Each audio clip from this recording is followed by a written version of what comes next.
ضرب الله مثلا عبدا مملوكا لا يقدر على شيء ومن رزقناه منا رزقا حسنا فهو ينفق منه سرا وجهرا هل يستوون الحمد لله بل أكثرهم لا يعلمون وضرب الله مثلا رجلين أحدهما أبكم لا يقدر على شيء وهو كل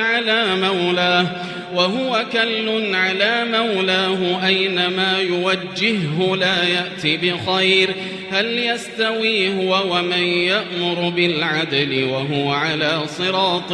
مستقيم ولله غيب السماوات والأرض وما أمر الساعة إلا كلمح البصر أو هو أقرب إن الله على كل شيء قدير والله أخرجكم من بطون أمهاتكم لا تعلمون شيئا وجعل لكم السمع والأبصار والأفئدة لعلكم تشكرون ألم يروا إلى الطير مسخرات في جو السماء ما يمسكهن إلا الله إن في ذلك لآيات لقوم يؤمنون والله جعل لكم من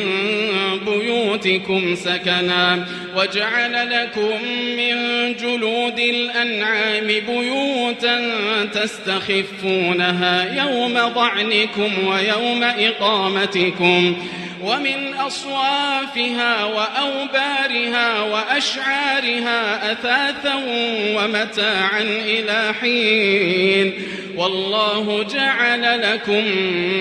مما خلق ظلالا وجعل لكم من الجبال أكنانا وجعل لكم سرابيل تقيكم الحر وسرابيل تقيكم بأسكم كذلك يتم نعمته عليكم لعلكم تسلمون فإن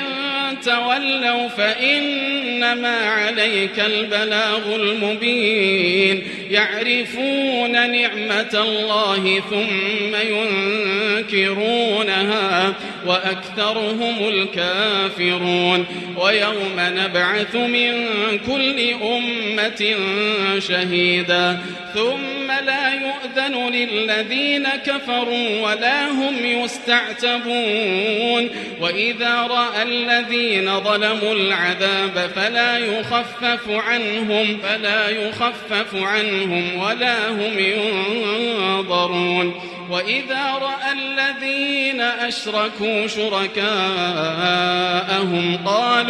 قالوا ربنا هؤلاء شركاؤنا الذين كنا ندعو من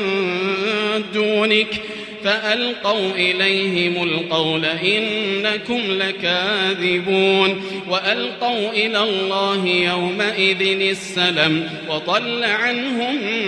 ما كانوا يفترون الذين كفروا وصدوا عن سبيل الله زدناهم عذابا فوق العذاب بما كانوا يفسدون ويوم نبعث في كل أمة شهيدا عليهم من أنفسهم وجئنا بك شهيدا على هؤلاء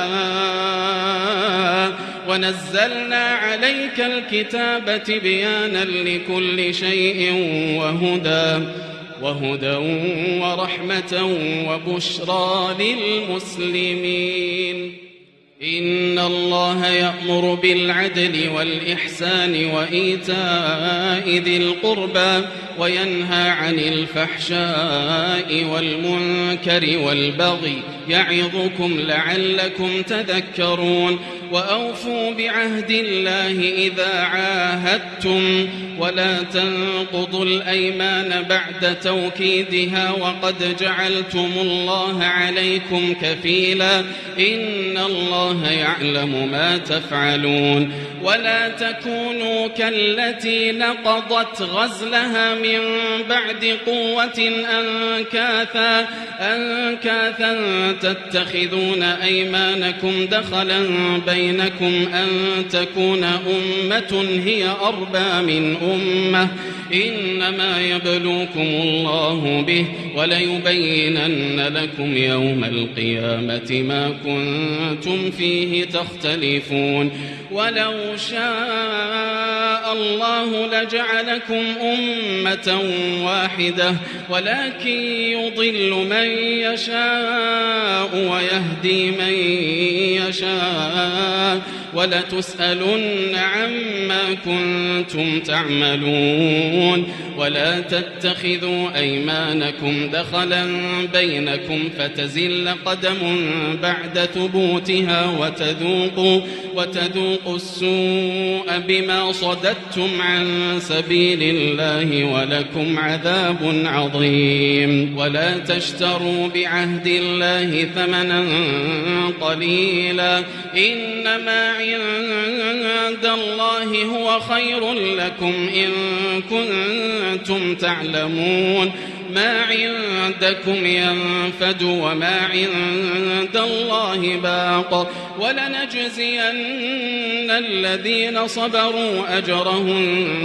بأحسن ما كانوا يعملون من عمل صالحا من ذكر أو أنثى وهو مؤمن فلنحيينه حياة طيبة ولنجزينهم أجرهم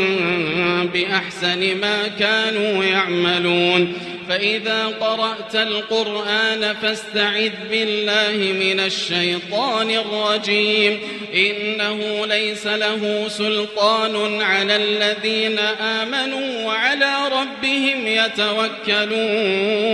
إنما سلطانه على الذين يتولونه والذين هم به مشركون وإذا بدلنا آية مكان آية والله أعلم بما ينزل قالوا إنما أنت مفتر بل أكثرهم لا يعلمون قل نزله روح القدس من ربك بالحق ليثبت الذين آمنوا وهدى وبشرى للمسلمين.